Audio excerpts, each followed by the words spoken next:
Hello les amis, j'espère que vous allez bien. Moi ça va super. On se retrouve pour une petite session questions-réponses. Ça va mon chien? Ouais, il a chaud lui aussi.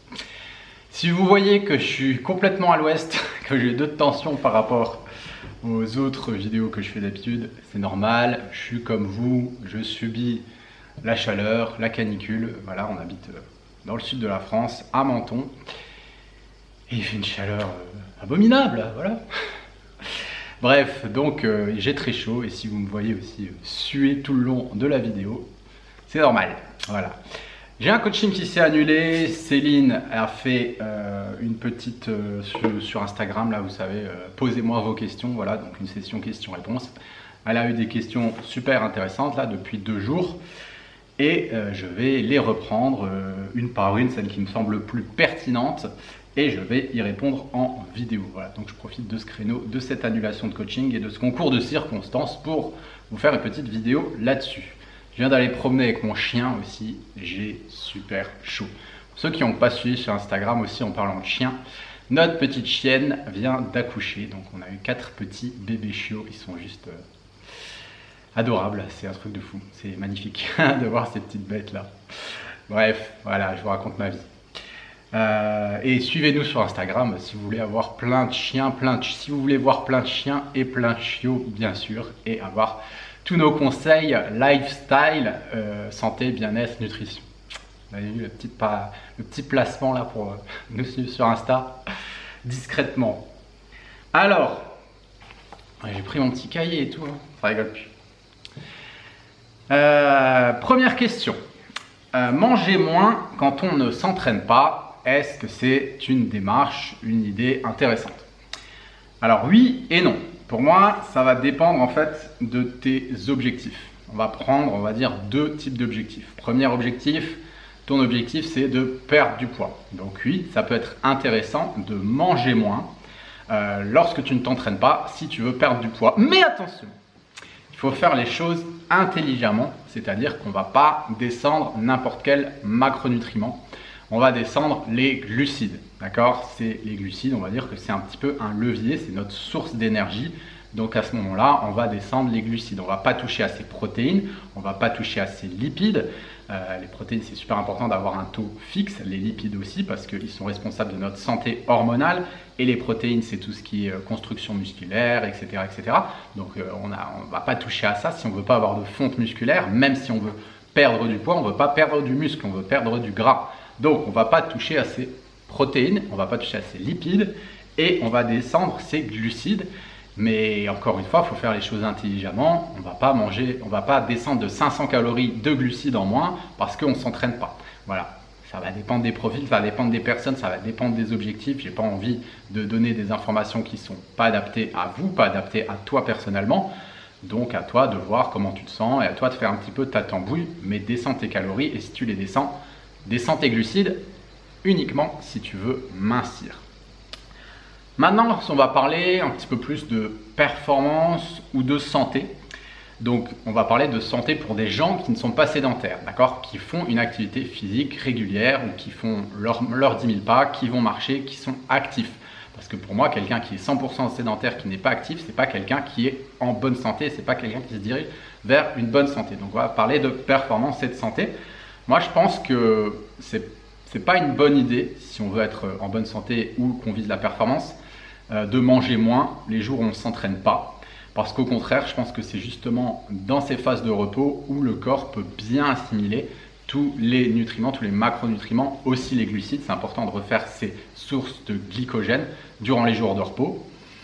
Donc moi personnellement, mes jours de repos, je ne vais pas manger moins. Céline non plus, elle ne va pas manger moins. Au contraire, on va en profiter pour remplir nos réserves. Alors, question numéro 2, à quelle vitesse marcher? Donc là, je vais vous donner une réponse de Premier ministre, comme vous aimez tant, c'est-à-dire que je vais vous répondre, ça dépend. J'ai vraiment du mal à vous donner des réponses qui ne sont pas des réponses objectives plutôt, parce que voilà, quand on parle de santé, c'est quelque chose de très très subjectif.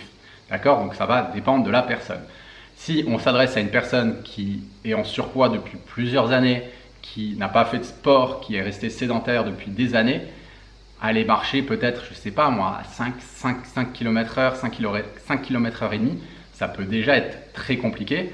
La personne peut ressentir des symptômes qui prouvent qu'au niveau cardiovasculaire et au niveau de son effort, on est déjà dans quelque chose qui peut être assez intense pour elle. Au niveau de sa fréquence cardiaque, ça peut déjà monter.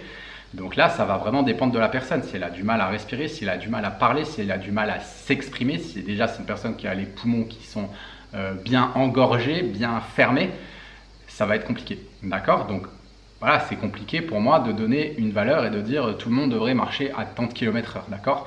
Et si vous êtes dans ce cas-là de la personne que je viens d'expliquer, c'est pas grave en fait. Il faut juste adapter, marcher un petit peu moins rapidement, peut-être marcher à 4 km/h. Peut-être marcher à 4 km/h et faire une pause tous les 5 minutes, tous les 10 minutes, reprendre son souffle, etc. Voilà, il faut vraiment adapter en fait aux symptômes qu'on va ressentir, à son ressenti à l'effort. Il ne faut pas rentrer dans quelque chose quand on marche. Du coup, je pense que ta question, c'est quand on fait du NEAT au final, il ne faut pas rentrer dans quelque chose de trop intense. Pour une personne, on va dire lambda, qui ont relativement bonnes conditions physiques, ça peut être entre 5,5 et 7 km/h. Pour pas trop monter au niveau de la fréquence cardiaque et pour pas passer dans de l'endurance fondamentale. Au final, c'est pas le but. Le but, c'est vraiment de rester dans une zone de basse intensité quand on fait de la marche. Donc, en fonction de la personne, en fonction du ressenti de chacun, 5 km/h et demi à 7 km/h, c'est déjà très bien et c'est déjà une bonne moyenne. Voilà pour la deuxième question. Pourquoi manger des glucides en fin de repas? Pourquoi c'est plus intéressant de manger les glucides en fin de repas? Alors, c'est intéressant au niveau de la glycémie. Voilà, il y a tout un tas d'études scientifiques qui ont été faites par rapport à ça, dernièrement, qui prouvent que justement, l'ordre des aliments, l'ordre dont on mange les aliments, va avoir un impact plus ou moins élevé sur la glycémie. Typiquement, quand tu vas manger des glucides sur un estomac vide et que tu vas manger des glucides seul ou des glucides en premier, ta glycémie va monter beaucoup plus rapidement et beaucoup plus haut. A l'inverse, si tu manges tes légumes, tes protéines, tes lipides avant et tes glucides en dernier, par exemple que tu manges un fruit à la fin de ton repas ou un bol de riz à la fin de ton repas, ça va avoir un impact moindre sur ta glycémie. Alors ça, c'est la théorie, c'est les études scientifiques qui le disent. Qu'est-ce que dit la pratique? Nous, ça fait quelques temps qu'on avait utilisé des capteurs de glycémie là, pour les sportifs, Super Sapiens. C'est intéressant et donc on a pu faire ces tests et effectivement, c'est vrai que quand on change l'ordre des aliments dans nos repas, notre glycémie va être modifiée et on a fait l'essai, on a essayé de manger des légumes, des protéines, des bonnes graisses en premier et les glucides en dernier. Et c'est vrai que notre glycémie bouge beaucoup moins que quand on mange des glucides isolés ou que quand on mange les glucides en premier. Voilà pourquoi, pour avoir une glycémie plus stable, ce qui apporte tout un tas de bénéfices sur ton niveau d'énergie, sur ton niveau d'inflammation dans ton corps et tout un tas d'autres bénéfices sur la santé. Voilà. Alors question numéro 4, du coup, la naturopathe de mon fils qui a les intestins irrités lui a conseillé de ne pas manger plus de 6 œufs par semaine. Est-ce que c'est vrai? Voilà. Donc, par rapport à ça, moi, comme je vous dis toujours, arrêtez d'écouter l'extérieur ou évitez au maximum d'écouter l'extérieur. Quand quelqu'un, qu'un thérapeute ou un coach vous dit ne fais pas ça, pour moi, il y a toujours des facteurs limitants par rapport à tout ça. Qui est cette personne pour vous dire ce qui est bon pour vous? Elle ne vit pas dans votre corps. Le premier intéressé, la première personne intéressée, ça doit être vous. Ça doit être vous qui, en tant qu'être humain souverain, prenez les décisions en toute responsabilité. Typiquement, nous, Céline et moi, on a une sensibilité viscérale qui est quand même assez prononcée. Peut-être parce qu'on a eu des troubles digestifs par le passé ou parce qu'on est hyper connecté à notre corps, j'en sais rien, toujours est-il que c'est un super avantage parce qu'on sait tout de suite quand quelque chose passe ou ne passe pas. Pourtant, on mange à peu près 300 grammes, 400 grammes parfois de blanc d'œuf par jour et ça passe très très bien. Okay, donc, même si certains naturopathes ou certains thérapeutes vont vous dire que les blancs d'œufs c'est très inflammatoire, que ça provoque tout un tas d'allergies, etc. Chez nous, ça marche très bien. Et chez 75% des personnes qu'on accompagne, si je pourrais donner une fourchette, ça passe très bien aussi, d'accord? Donc le mieux, c'est de tester, d'accord? Arrêtez de croire mordicus ce que vous disent vos thérapeutes. Faites des tests sur vous-même. Si ton fils il a les intestins irrités et qu'il pense incriminer les œufs, eh ben, il ne change rien à son alimentation, sauf les œufs, il les enlève pendant 2, 3 semaines, 1 mois pour voir s'il y a des améliorations. S'il y a des améliorations, eh ben, effectivement, c'était les œufs qui me posaient problème. S'il n'y a aucune amélioration, ce n'était pas les œufs qui me posaient problème et on va essayer de trouver quelle est la cause du problème. S'il y a une personne qui a des intestins irrités, une irritation intestinale, c'est qu'il y a quelque chose qui irrite les intestins. Un aliment ou un groupe d'aliments ou une combinaison d'aliments qui n'est pas adapté. Okay, donc là, il faut trouver la cause, tout simplement. Et c'est bien de faire des tests, mais n'écoutez pas mordicus que vous dit un thérapeute, un coach. Faites vos propres tests, soyez un laboratoire sur pattes et voyez ce qui vous convient à vous. Voilà. Question 5. Faut-il éviter les protéines le soir? Oula, ça sent encore le truc de naturopathe. Ça. Voilà, faut-il éviter les protéines animales? Autant pour moi, animales le soir. Alors, encore une fois, ça dépend. D'accord? Ça va dépendre des personnes. Et ça va dépendre des protéines. Donc, faites tes tests, faites vos tests. Si vous vous posez cette question, est-ce que je peux manger des protéines animales le soir? Eh ben, tu manges des protéines animales le soir et tu vois comment est ton sommeil. Voilà, sur une échelle de 1 à 10, comment est ton énergie. Le lendemain matin, comment tu te sens au niveau de ta digestion, comment sont tes selles le lendemain matin, et puis tu vois à peu près comment tu te sens quand tu manges des protéines animales versus quand tu manges des protéines végétales. Ensuite, il y a protéines animales et il y a protéines animales. Il y a des protéines animales qui sont des protéines fortes et il y a des protéines animales qui sont des protéines, on va dire, légères.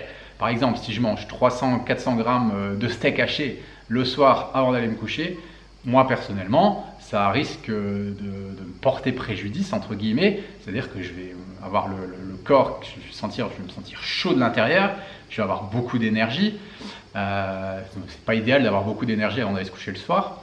Je vais pas bien le digérer, je vais me sentir lourd aussi au niveau de ma digestion et je vais pas avoir des superselles le lendemain matin. Voilà, moi j'ai déjà fait le test. Par contre, si je mange, je sais pas moi, 150 grammes ou 200 grammes de poisson blanc, et ben là, alléluia, ça ne me fera rien, je serai bien, je me sentirai bien, j'aurai un bon sommeil, etc., etc. Donc, c'est des protéines animales, mais il y a protéines animales et il y a protéines animales. Et il y a aussi la façon dont on l'accompagne, ce qu'on va manger avec. Si on mange plein de graisse avec, effectivement, ça peut être lourd, la digestion peut être lourde si on accompagne ces protéines animales avec beaucoup de lipides, etc. etc. Donc, il ne faut pas uniquement incriminer les protéines animales, mais il faut regarder aussi un petit peu les associations qu'on fait avec. Voilà. Donc, ça fait plusieurs réponses. Donc ça dépend de toi, voilà déjà, ça dépend de toi, de ton profil, ça dépend du type et de la quantité de protéines animales que tu vas consommer et ça va dépendre aussi de comment tu les associes. Voilà, est-ce qu'il y a des féculents, est-ce qu'il n'y a pas de féculents, est-ce qu'il y a beaucoup de graisse, etc. Tout ce que je viens d'expliquer. On était où? Donc question 5. Les féculents me font gonfler, dois-je arrêter d'en consommer si je veux mincir, en gros? Alors, les féculents me font gonfler, dois-je arrêter d'en consommer? Ben, ça va dépendre, est-ce que tu veux être mince ou est-ce que tu veux être en bonne santé? Voilà, c'est la question qu'il faut se poser. Céline aussi, hein, quand elle mange des féculents, quand elle a remangé des féculents en venant d'un régime low carb ou d'un régime sans féculents, elle avait l'impression de gonfler, que ça la faisait gonfler.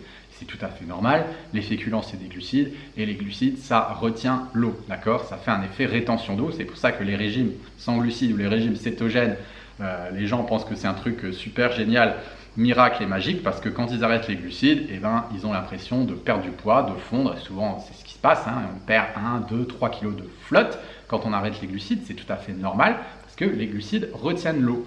Mais sur du long terme et dans une démarche santé, ce n'est pas du tout la bonne solution parce que ça va causer des problèmes au niveau métabolique, au niveau de la thyroïde, au niveau de son énergie, on ne va pas être en forme, au niveau de son humeur, au niveau de son stress, de sa libido, du système hormonal et j'en passe, d'arrêter les glucides ou de les diminuer et les féculents sont vraiment indispensables parce que c'est des glucides qui vont nous fournir une superbe énergie sur du long terme, d'accord?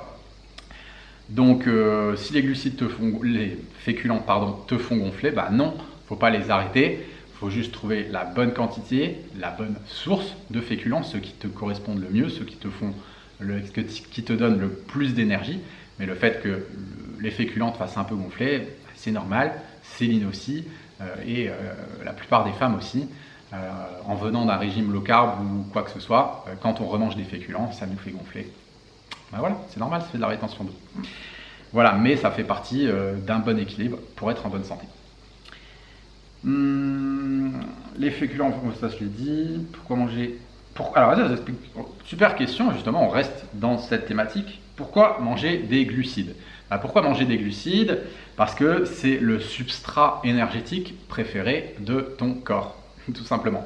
Si tu veux, c'est la source d'énergie la plus facile pour ton corps à utiliser. C'est-à-dire que voilà, c'est un petit peu comme ton carburant, comme une voiture, tu lui mets de l'essence, et ben c'est son carburant. Et ben toi, ton corps, le carburant le plus facile à utiliser, c'est les glucides. Il adore les glucides, ton organisme, et c'est ce qui lui permet d'avoir de l'énergie, à toi d'avoir de l'énergie pour que tu puisses œuvrer dans ta vie au quotidien, élever tes enfants, travailler, faire ton sport, faire tes pas, faire ta vie, tout simplement. Donc c'est vraiment ta source d'énergie. Alors la complication et la difficulté avec les glucides, c'est de trouver l'équilibre parfait, d'accord?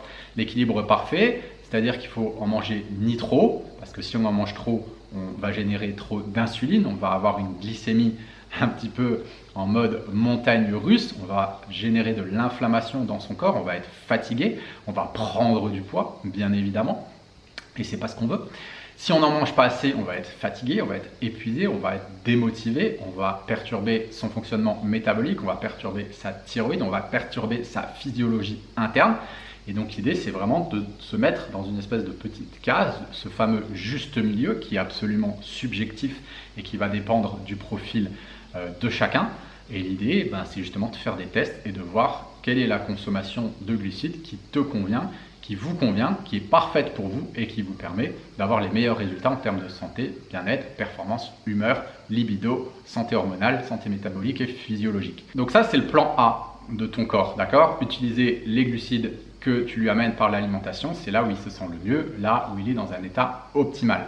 Ensuite, tu as le plan B. Le plan B, on va parler de lipolyse. Donc la lipolyse, c'est quoi?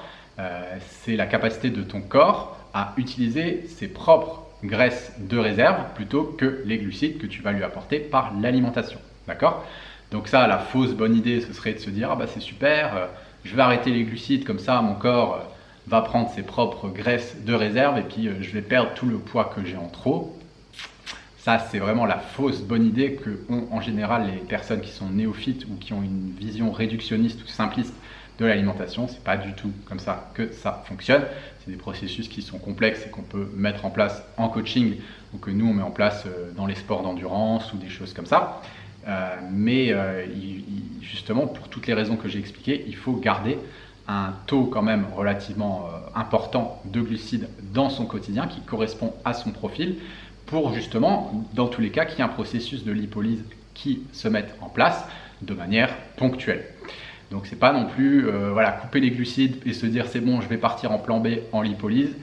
Ça demande quand même des connaissances, ça demande de faire les choses de manière très précise. Et si vous êtes néophyte, ne vous aventurez pas là-dedans. On va dire qu'il y a un plan C, ça va être un petit peu ce que nos ancêtres vivaient un petit peu comme ça durant les périodes froides. C'est-à-dire que l'organisme va utiliser les protéines comme source d'énergie. C'est encore une approche que je vous déconseille énormément, parce que le corps utilise les protéines comme source d'énergie, c'est vraiment au voisinage, j'ai envie de dire, de l'épuisement. Il faudra attendre que l'organisme décharge les corticoïdes, qui sont en fait une puissante hormone du stress. Et du coup, ça va vraiment pas rimer avec bonne santé, ça va générer un niveau de stress énorme. Et au final, utiliser les acides aminés pour faire de l'énergie, c'est vraiment débuter un carnage dans les cellules musculaires. Donc pour ça aussi, c'est vraiment pas une bonne idée. Donc voilà, donc pourquoi consommer des glucides? Tu as compris, parce que c'est le plan A, c'est la meilleure source d'énergie de ton corps, celle qui fera que tu sois en bonne santé sur différentes sphères. Donc les glucides ne sont surtout pas à négliger, quoi qu'on en dise, que toutes les personnes qui prônent les cétogènes, low carb, etc., d'avoir un apport très bas en glucides, bon, bah, vous pouvez faire vos tests, vous pouvez vous amuser, vous pouvez essayer. Nous, à titre personnel, on l'a fait pendant des années, on a vu les facteurs limitants et aujourd'hui on est revenu sur quelque chose de beaucoup plus équilibré et on va donner à notre corps uniquement le taux de glucides, le quota de glucides dont il a besoin pour avoir une santé optimale. Voilà, c'est ce que je vous invite à faire. Alors, question numéro... Merde, je sais plus. 7, 8, hein, dites-moi. Là, c'est la chaleur, je suis complètement paumé. Je vous l'avais dit. Ah là là. Bref, je vais dire, c'est la dernière question en plus. Voilà, donc dernière question. À partir de quel moment ressenti on considère que le NEAT devient du cardio? C'est une question super intéressante. Franchement, top. J'adore ce genre de questions. Donc, je vais vous mettre une petite image des différentes zones de fréquence cardiaque. Parce qu'au final, tout dépend de ta fréquence cardiaque. Quand est-ce que tu passes du NEAT au cardio? Et ben, ça va dépendre de ta fréquence cardiaque. Ok? Donc, petite parenthèse par rapport aux différentes zones. C'est quelque chose, si vous nous suivez depuis plusieurs années, vous savez que je me bats pour démocratiser cette connaissance des différentes zones. J'en parle régulièrement. Je parle régulièrement de l'importance de la zone 2, qui est l'endurance fondamentale. Pour moi, c'est vraiment une zone qui est sous-exploitée par la plupart des personnes et qui apporte des bénéfices absolument exceptionnels. Moi, ça fait 15 ans que je pratique le sport en zone 2. J'ai découvert ça à l'armée.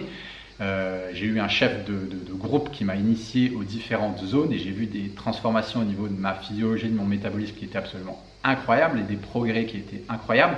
Et depuis, je milite pour justement aider les personnes et je les sensibilise à cet apprentissage et à cette écoute de son corps sur sa santé cardiovasculaire. D'accord? Donc vraiment, je vous encourage à une chose, c'est à vous former, à vous documenter, à vous renseigner sur l'endurance fondamentale et sur le travail dans les différentes zones, que vous vouliez perdre du poids, que vous vouliez rester en bonne santé, que vous vouliez performer. Pour moi, n'importe quel être humain devrait faire ce travail et devrait connaître ces différentes zones et surtout pratiquer de la zone 2. C'est vraiment quelque chose qui peut changer votre vie sur plusieurs points. Voilà, je ne vais pas vous détailler tous les avantages parce que la liste, elle est énorme. Ok? Donc, pour répondre à la question, donc là, vous voyez, je prends un petit peu la fiche sous les yeux, moi aussi.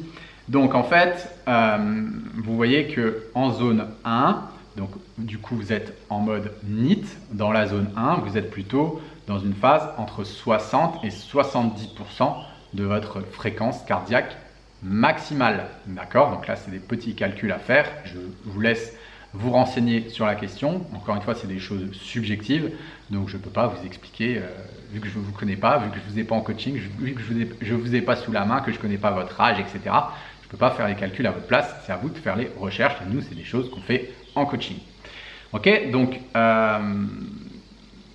la zone 1, en fait, c'est le NEAT. D'accord? Quand vous êtes en train de faire du NEAT, vous êtes en zone 1, donc ça améliore votre santé générale et votre récupération. Vous voyez que la zone 2, c'est du cardio léger. Voilà, c'est l'amélioration de l'endurance et combustion des graisses.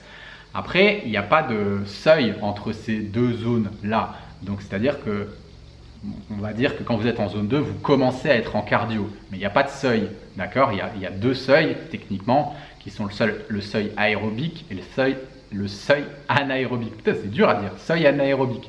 Ok? Et qui sont un petit peu plus hauts. Ok? Donc, il n'y a pas de un risque, entre guillemets, vraiment, à être en zone 2, à passer de zone 2 à zone 1, etc. Quand on marche, c'est pas vraiment problématique. Là où ça peut être problématique, c'est si vraiment on bascule en zone 3 pour des personnes qui sont en phase de réathlétisation, des personnes qui n'ont pas fait de sport depuis des années, des personnes qui ont peut-être du poids en trop ou une santé physiologique, métabolique qui est défaillante. Là, ça peut poser problème. Si rien qu'en faisant son NEAT, on est déjà en zone 3 et qu'on a passé le seuil aérobique, là, ça peut amener une consommation, on va dire, de glucides vraiment importante. Ça peut amener à des cravings, ça peut amener à des addictions, ça peut amener à des fringales, ce qui n'est pas génial si on souhaite perdre du poids. Ça peut amener à de la fatigue, etc., etc. Ça peut amener à du surentraînement. Enfin, c'est compliqué d'avoir du surentraînement en zone 3, mais voilà, pour quelqu'un qui ne fait pas, qui ne fait pas de sport depuis longtemps, on peut avoir des problématiques liées à l'énergie, à la fatigue, si on s'entraîne mal et si on est en zone 3, alors qu'on est juste en train de marcher. D'accord ? Donc ça peut être intéressant de mettre un petit coup d'œil là-dedans. Mais globalement, pour quelqu'un en relativement bonne santé, il n'y a pas trop de risque, vu qu'il n'y a pas de seuil à passer un petit peu en zone 2 de temps en temps quand on fait son NEAT. Voilà, si on se sent bien pendant une demi-heure, on va faire un petit peu de marche rapide, on va marcher un petit peu plus vite. C'est pas vraiment un problème. Maintenant, si on avait vraiment envie de faire les choses de manière très précise et de se dire, ok, quand je fais du NEAT, je reste à 60-70%. Quand je fais de la zone 2, je reste à 70-80, etc., etc. Bah là, moi, ce que je te conseille, ce que je vous conseille, c'est de vous équiper d'un cardio-fréquence-mètre.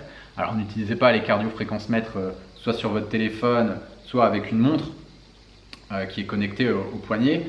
Ça ne marche pas. Les seuls cardio-fréquence-mètres qui sont fiables, même à l'heure actuelle en 2022, ça reste uniquement les ceintures cardio que vous mettez ici. Tout le reste, c'est un peu de la bullshit, c'est de la fausse technologie. On va dire, c'est la mythotechnologie qui fonctionne. Voilà, Céline, elle a une montre au poignet, le dernier cri, là, on lui a acheté, on a payé, je crois, 300 €. Donc, moi, je me suis dit, bah, c'est génial, ça va être hyper fiable, tu n'auras pas besoin de mettre la ceinture et tout ça, c'est top. Elle l'a mis et en fait, on a bien mesuré et tout, c'est pas du tout fiable, ça ne fonctionne pas. Et du coup, quand on veut faire des études sur Céline précises, eh ben, moi, je lui mets ma montre et je lui prête ma ceinture, c'est beaucoup plus précis. Et on n'a pas de fausses informations. Voilà. Et après, une fois qu'elle a ses données, elle a ses bases, elle sait sur le plan de son ressenti où elle en est. Donc voilà. Et ben voilà, je pense qu'on a fait le tour par rapport à toutes ces questions. Encore une fois, merci de nous avoir posé toutes ces questions parce que franchement, c'était des questions super pertinentes. Voilà, vous êtes au top, les amis. Si vous avez besoin de plus d'infos, n'hésitez pas. Vous pouvez vous rendre sur notre site internet. Si vous avez d'autres questions, n'hésitez pas non plus à les poser dans les commentaires ou à nous les poser sur Instagram. On y répondra sous ce format. Et puis, en attendant, moi, je vous envoie un max d'ondes positives. Et puis, je vous dis à tout bientôt. Ciao, ciao.